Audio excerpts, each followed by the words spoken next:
serious, debilitating disease his whole life. But he did not let that hold him back, which is one reason why he's an amazing hero. But you don't get to be called the Great just because you're a great warrior. Many of England's kings were great warriors. But Alfred the Great is, to this day, the only ruler in England to be called the Great. So how do you get to be called the Great? There's a lot of things that go into that. One is he invested a lot in education. He led the people in terms of spiritual revitalization. He held back the pagan hordes. There's a lot of things. But one of the things that he did is he established something called Alfred's Book of Dooms. Dooms. So do any of you know what doom means? What's a doom? What's your doom? It's usually negative, yeah. It's like doom on you. Your doom is coming. Yes. We're doomed. We're gonna die. Yes. It tends to be very negative. And it can be viewed that way, but Alfred's Book of Dooms is not about like, oh, the end is nigh. It's not like, some sort of apocalyptic, foretelling of the future. It's, if you do this crime, you are doomed to this consequence. It becomes what it is it's a series of statutes. It's the law being applied. And Alfred, being a Christian, took the law of Moses very seriously. And he took this idea that if God is God over all creation and law comes from God's heart, then it must be applicable to his people in the year 800 in England, just as much as it was to the Hebrews in 2800 BC. And so what he does is he plagiarizes Moses very blatantly. And this is another handout that I would love to give people, but due to COVID, we were not today. But you look at Alfred's Book of Dooms, it is basically like reading Deuteronomy. It's the Mosaic Law. He is blatantly plagiarizing. He takes Deuteronomy and Leviticus, parts of Numbers. He's putting it all together in this system to create a code of law that will apply to people. And one of the principles that he takes from that, and like I said, he takes it very seriously. He says, we have to doom very evenly. We can't do one doom to the rich and another to the poor, nor one doom to the friend and another to the foe.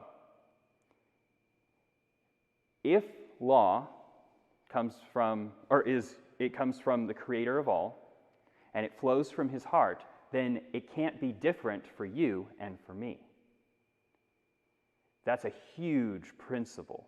And of course, he doesn't get it exactly right. I love Alfred. Alfred is one of my all-time heroes. He is an amazing, amazing person. But he doesn't get it exactly right all the time because, he gets the principle, but he doesn't put it into practice exactly right. So, for example, if John is a peasant and Dell is a nobleman, yes, and I come out and I'm like set on murder, and I'm like, okay, I'm gonna murder Dell. Bam, he's gone. Sorry, Dell. Then my penalty, of course, according to Alfred's Book of Dooms, is life for life.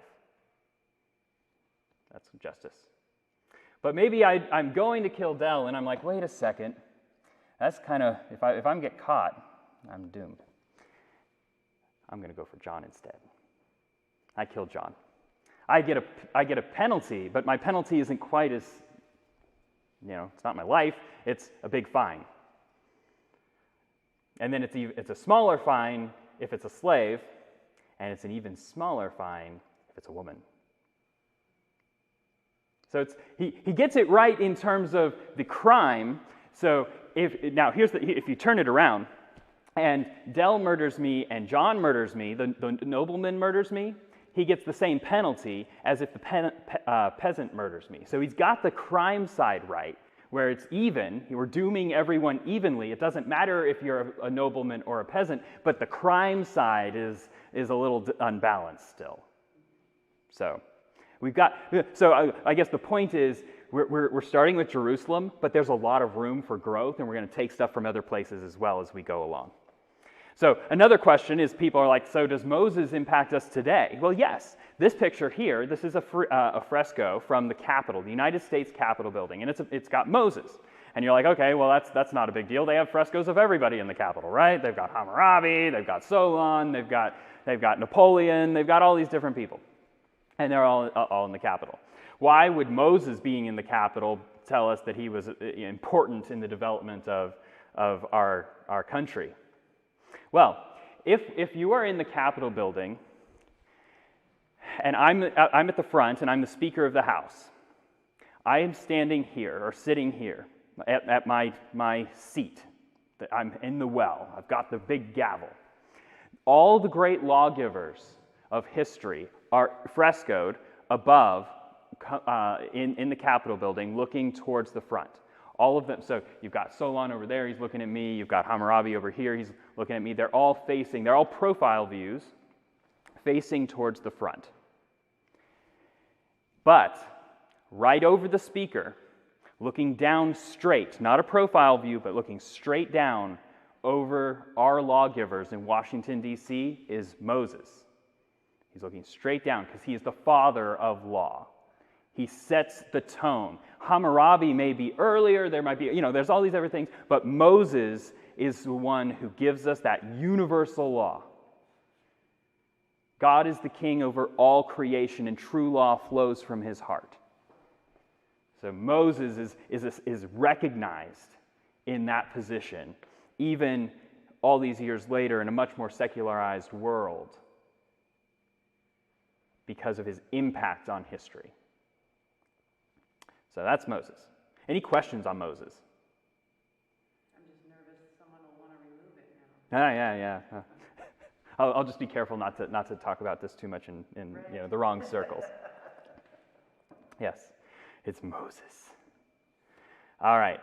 The next great impactor of history that we're going to talk about in Jerusalem, of course, comes from the gospel, comes from Jesus. And Jesus is radical in terms of government. I mean, of course, he rocks the world. Our calendar is set based on when Christ lived, right? Before Christ and year of our Lord. That's the world we live in. It had a huge impact. And of course, we're here today in a church because of what he did.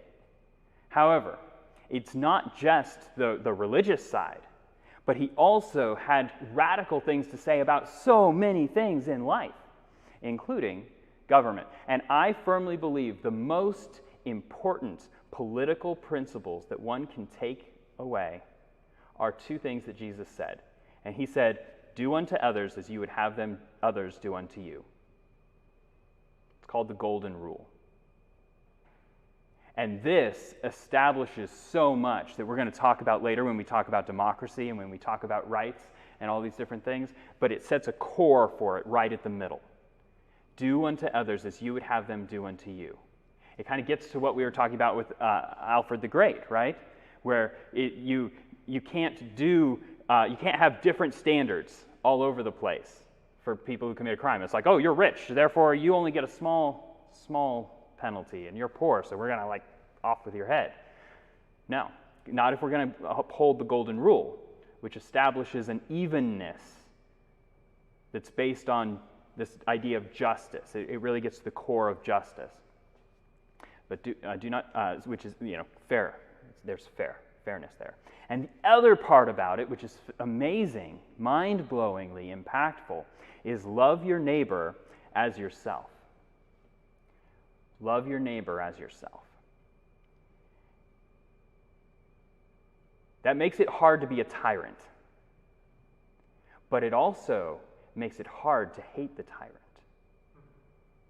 Because when he talks about loving your neighbor, he is very clear. Christ is very consistent all throughout his career. He's talking, love your family, If you don't take care of them, you don't, whatever, you're not worth anything. He's very strong on some of these things. But your friends, your enemies, there's a lot of things that come out of this that are very, very impactful if you think about them in a political context.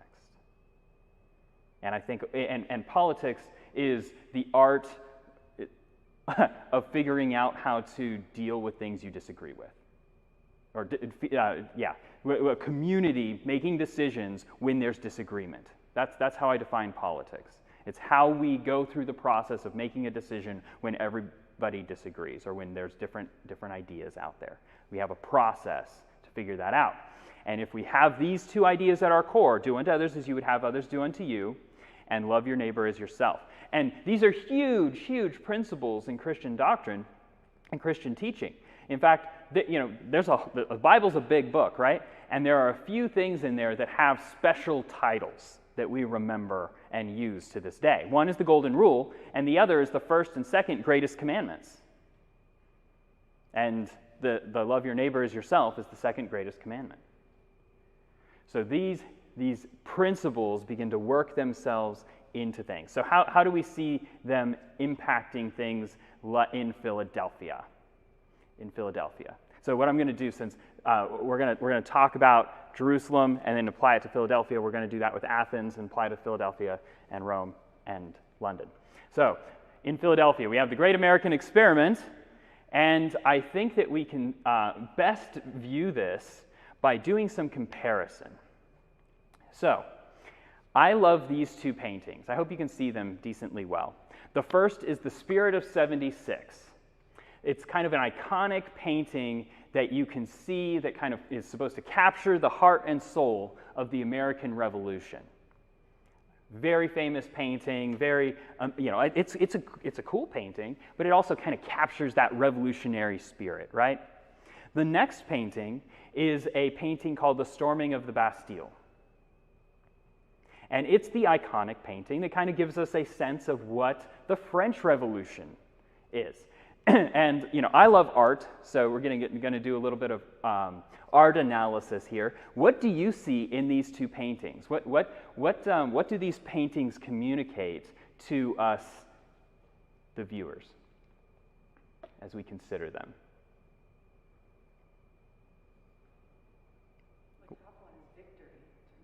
Yeah, there's a sense of victory.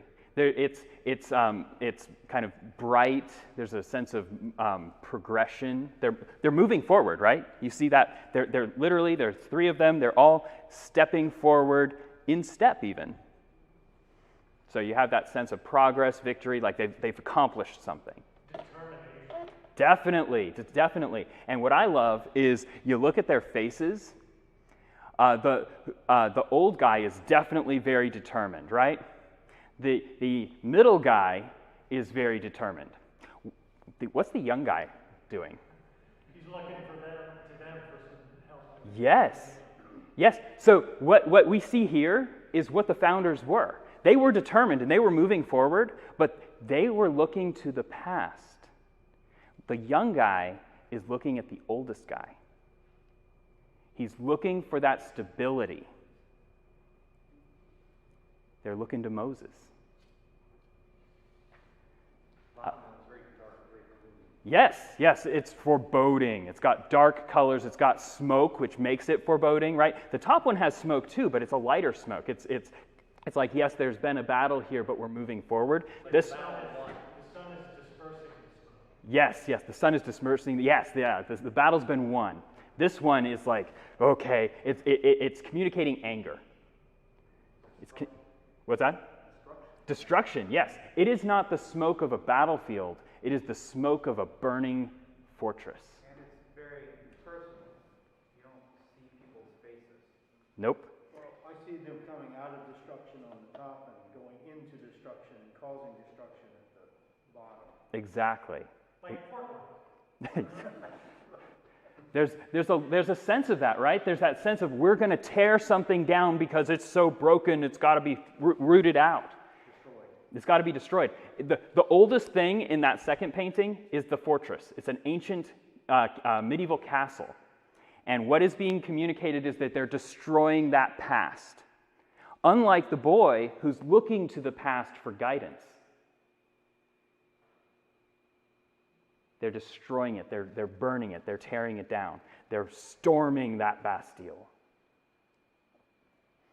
Anything else you notice in this one? Or in either of these, or both of them?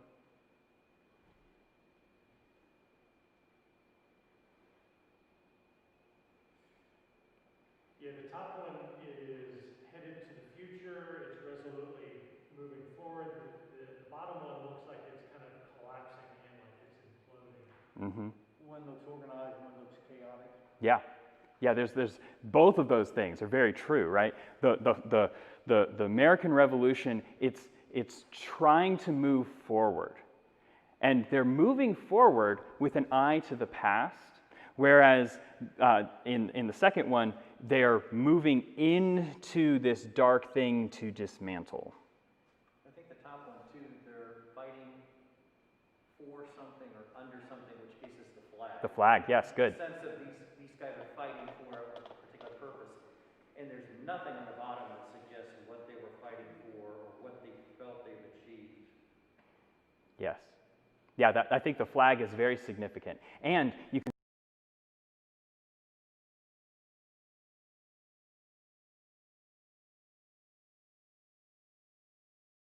acknowledge that they weren't done.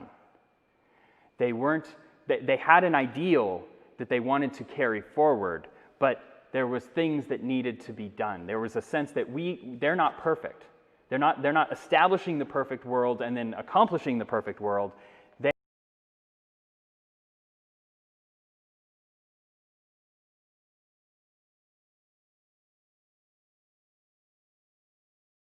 Clarity. Freedom is going from in the dark and coming forward. Another way to characterize it, one revolution is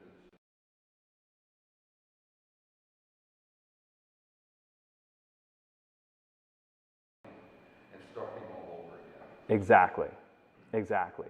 Burn it down. And the French Revolution, I don't know if you remember this from history class or if they even teach it these days, but the French Revolution, they wanted to so disrupt society that they didn't even want to do the 7-day week. They're like, nope, that's too traditional. We're gonna root out the 7-day week and make a 10-day week. Didn't last. But they did a lot of things like that where they're just like, nope, we're gonna throw that out. We're gonna throw that out just because it's the way we've done it before. Change for the sake of change. Change for the sake of change, exactly.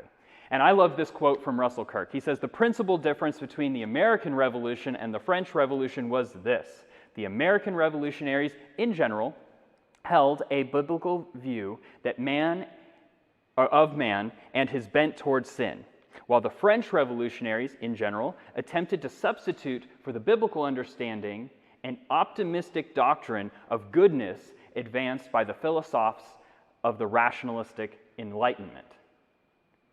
So what's fascinating to me is the cynical American founders are able to have a painting that signifies hope, whereas the optimistic French revolutionaries have a foreboding evil that's coming. Why is that? I would say it's because when you believe that you can, when you believe that people are basically broken, when we believe in the humanity that is bent towards sin, like Christianity teaches, when you believe that, you will, in the end, not try to build an idealistic society where everything's good and happy and, roses and fields of daisies. Instead, you'll be practical and you'll say, okay, what do we need to do to curb that sin? What do we need to do to bring justice when sin happens? Not to eliminate sin, because we can't. That's not what Christianity teaches. Instead, we're going to build a society that deals with the evil that is there and apply it outward. Whereas, on the other hand, the French revolutionaries, which get rid of the idea of inherent sin. They believe that we can perfect things, and when you believe that you can create utopia, you will be able to justify anything. And they do. Every time a society believes that they can accomplish utopia because they get rid of that sin side, they're like, oh, we're gonna create a perfect society. They can justify anything. The perfect society is what justified the Nazis, the communists, the French philosophes. And when you believe that you can create that perfect society, anything that stands in your way is justifiably destroyed, gotten rid of, burned down. Yes? What's hard about that is I totally buy in everything you say, but I find it hard when you're talking to someone and they're of the mind of, yeah, you strive for the utopia. How do you respond to that? Because you know what I'm saying? Mm-hmm. What you're saying is accurate, but it's very hard to, you don't want to be like Debbie Downer and say, no, you can't do that. You know what I mean? No one's going to ever want to talk to you. Yeah. They're taking the position the ends justify the means. Mm-hmm. And that's just simply not the case. I mean, history shows that for 2,000 years. Yeah, we can look at history as one thing. But one of the things that I try to do is say, okay, let's look at the results. Let's look at the results. When you believe that man is bent towards sin, when humanity is broken, we can actually accomplish great things because we account for what's real. Whereas if you're saying, oh, we're gonna stop doing these bad things, what ends up happening is the French Revolution, where people are getting killed left and right, where you're destroying things for the sake of destroying things. Or the communists, they do the same thing, right? Their utopia is beautiful. Like if you read Marx, you read the ideal that they want to get towards, it's really beautiful. But to get there, what they do is horrific. And you read the Gulag Archipelago by Alexander Solzhenitsyn, and it's a catalog of human rights offenses. You read about Mao's Great Leap Forward, where he literally just had all poetry burned because poetry's bad. But that kind of revolution and abide by the golden rule and love your neighbor yourself. yeah, That'd be one way to approach it. It's challenging because there's so much education that has to come into this. mm-hmm. For people that do mean well, that want the utopia, Yeah. It's just very interesting. Oh, it is.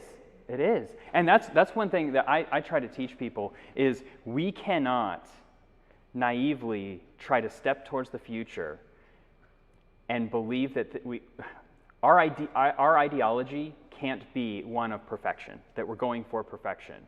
Because when we do, we destroy. We destroy even the good. Instead, we say we're going to mitigate the problems. And I say this, when I'm talking to a person, so I work with teenagers. And when a teenager is coming to me with their deep struggle and they're like, I can't be a good Christian, I say, okay, well, first thing you need to acknowledge is what's good about you and what's bad about you. Because it's only when you acknowledge the truth about the core that you will actually be able to make any sort of progress. And I think we need to do the same with humanity, where we have to acknowledge the truth, which is that we have that bent towards evil. And then we can create something that's beautiful. America steps forward optimistically when we acknowledge evil has been done. And that's one of the things that I love about our history. Do I have a few more minutes? I have like 3 more minutes. One of the things I love about our history is America's DNA is built on justice and pursuing justice, acknowledging that we don't get there all the time. And sometimes we fall very short. But we're always moving forward in that pursuit of justice. But we can only move forward in that pursuit of justice if we acknowledge the evil that's happened and is happening around us. We can love our country just like we love anybody else by seeing its weaknesses. And we love not just despite those weaknesses, but even more deeply, because we see it and we want to be a part of the solution, not just the problem. So, like Del said, it comes back to that idea of, do you love your neighbor as yourself?